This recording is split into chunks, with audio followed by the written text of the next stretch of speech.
그 의도가 어떻든지 간에 우리는 살다 보면은 무시당하게 되는 때들이 조금 있곤 합니다. 누군가로부터 무시를 당할 때, 그럴 때 우리는 어떻게 하는가? 우리는 그때 소시적 이야기를 꺼내놓곤 합니다.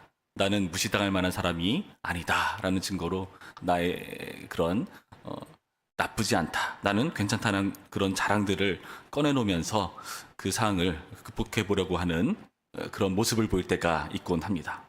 오늘 본문을 보시면 바울이 그렇습니다. 바울은요, 오늘 본문을 보면 자기 자랑을 하고 있습니다. 그 자랑이 민망함인지 아니면은 비꼬는 건지 그 표현을 이런 식으로 하고 있습니다. 1절 말씀 보시면은 원하건대 너희는 나의 좀 어리석은 것을 용납하라.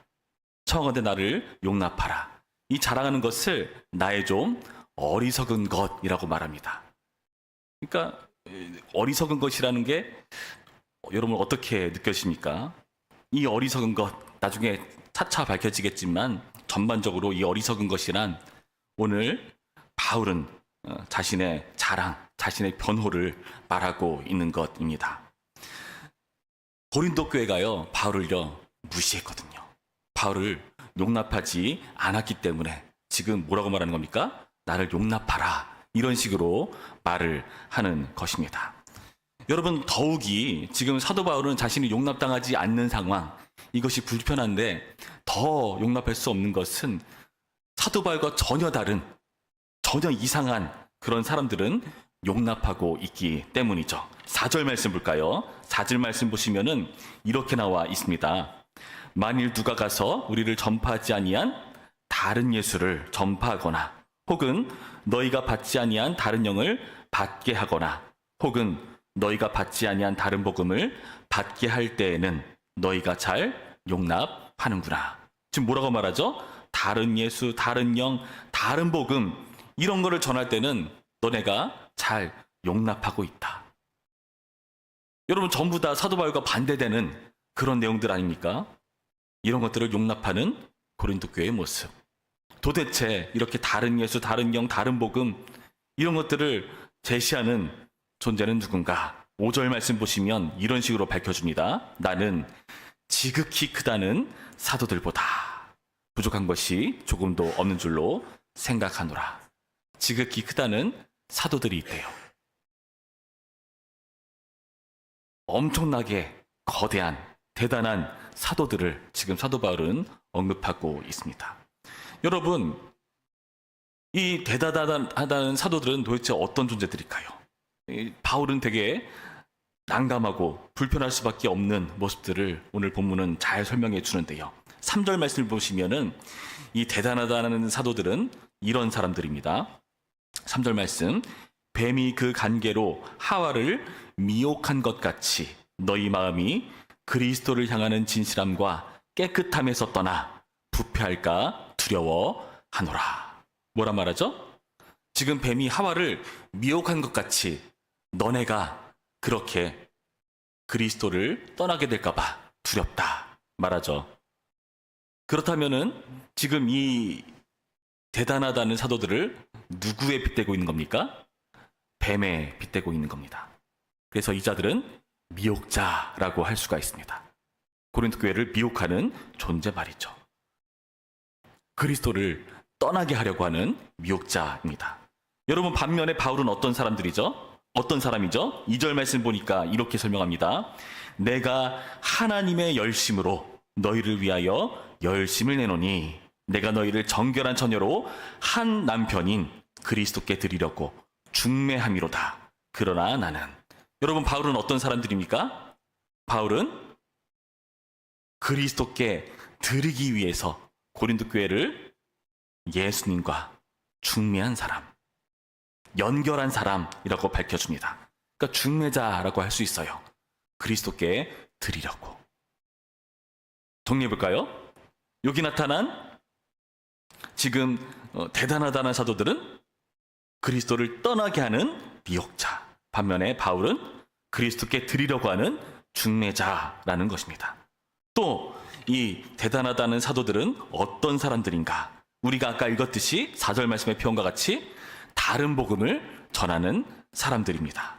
반면에 사도 바울은 어떻죠? 7절 말씀 볼까요? 7절 말씀 이렇게 되어 있습니다.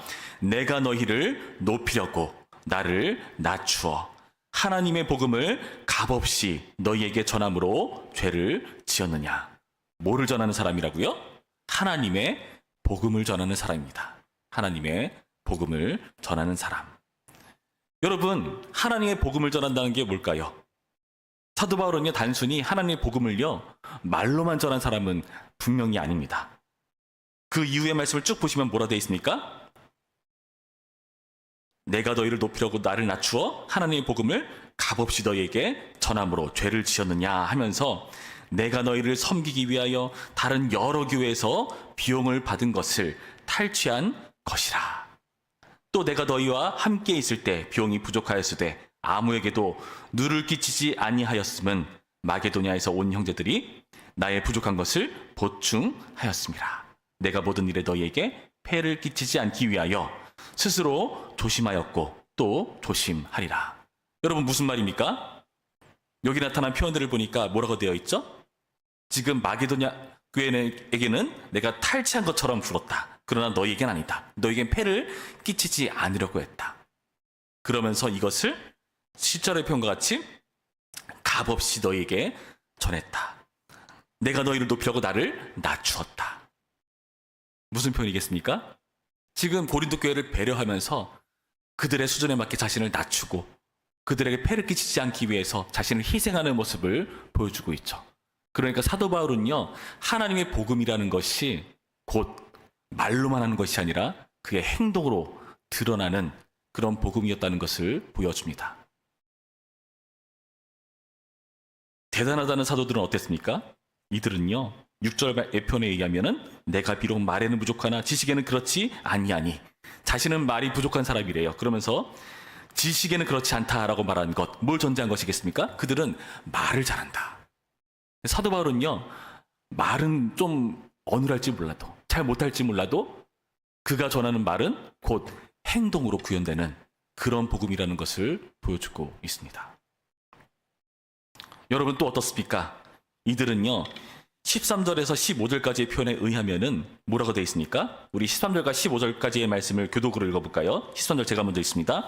그런 사람들은 거짓 사도요, 속이는 일꾼이니 자기를 그리스도의 사도로 가장하는 자들이니라.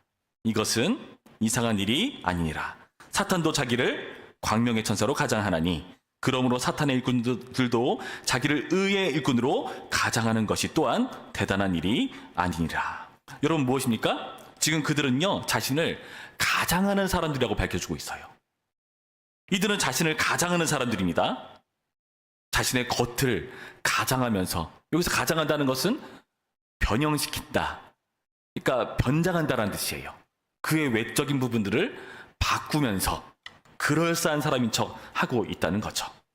그렇게 하는 이유는 무엇이라고 밝혀집니까? 12절의 표현에 의하면은 나는 내가 해온 그대로 앞으로도 하리니 기회를 찾는 자들이 그 자랑하는 일로 우리와 같이 인정받으려는 그 기회를 끊으려 함이라 하면서 시작하고 있거든요. 그러니까 그들은요, 자신이 인정받기 위해서, 자신이 바울처럼 보이기 위해서 자신을 가장하고 변장시키는 자들이라고, 외적인 모습을 그렇게 변장하는 자들이라고, 가장하는 자들이라고 밝혀줍니다.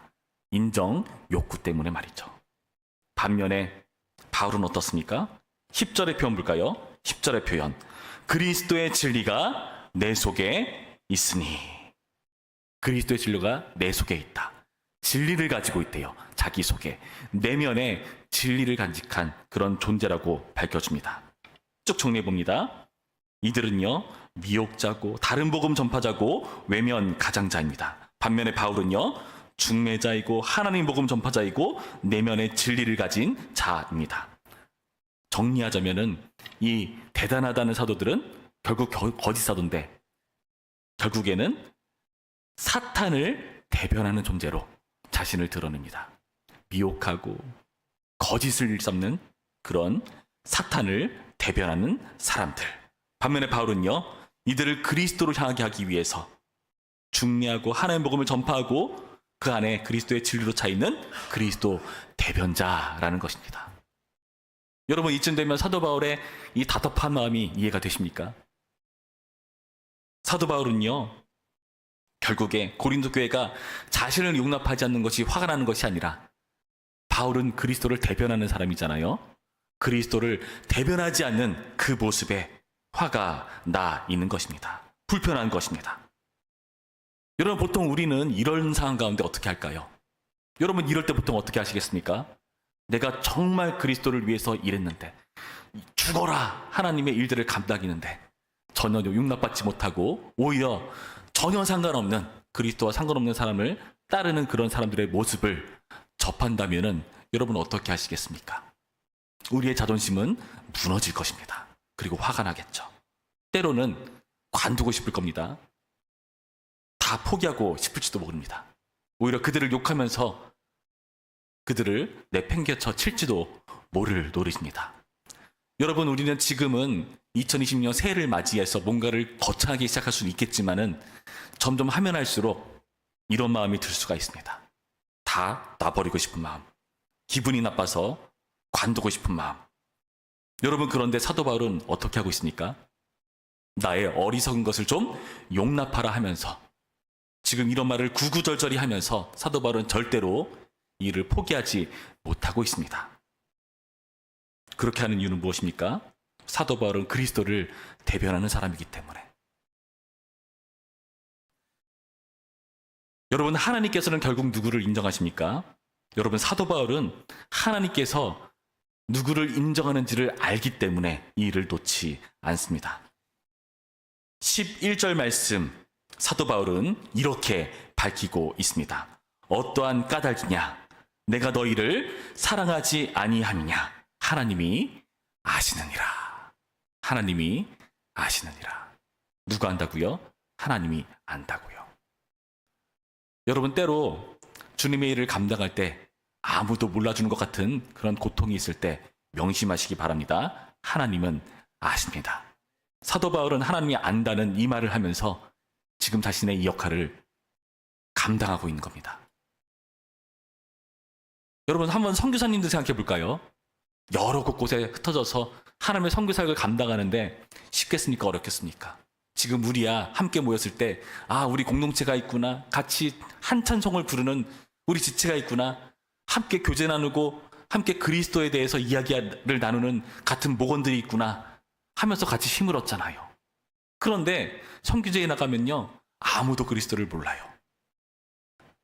그리스도를 전하면 박해받아요.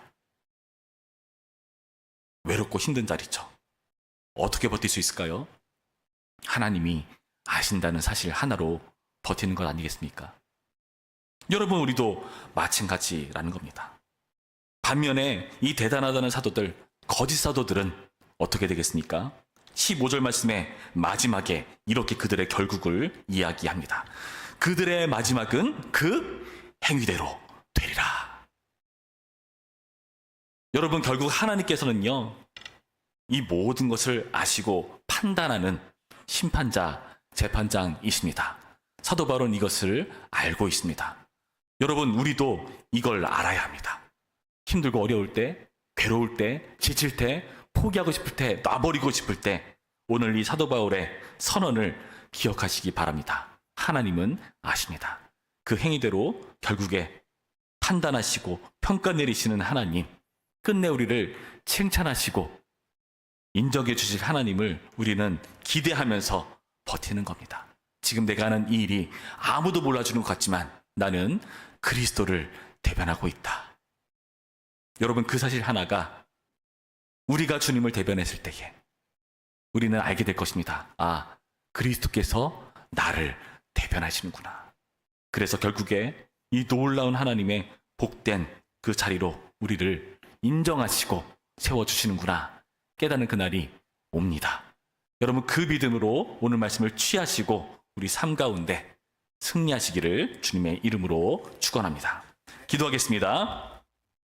참 좋으신 하나님, 감사합니다. 오늘의 말씀을 통해서 주님, 우리는 용납받지 못해도 우리가 대변하는 존재가 누구인지를 바로 깨달아 그리고 끝내 우리를 인정하시는 그 하나님, 그리스도를 아는 자로서 살아갈 수 있도록 인도하여 주옵소서. 주변의 환경들을 바라보면은 우리는 넘어지고 지칠 때가 있지만 주님, 믿음의 눈을 들어 끝내 우리를 인정하시고 세워주시는 하나님, 우리를 위해서 그 모든 고통과 외로움을 감당하신 그리스도와 같이 그 그리스도의 길을 걷기로 다짐하는 우리의 인생 될 수 있도록 도우시고 함께하여 주옵소서. 감사하며 예수님의 이름으로 기도합니다. 아멘.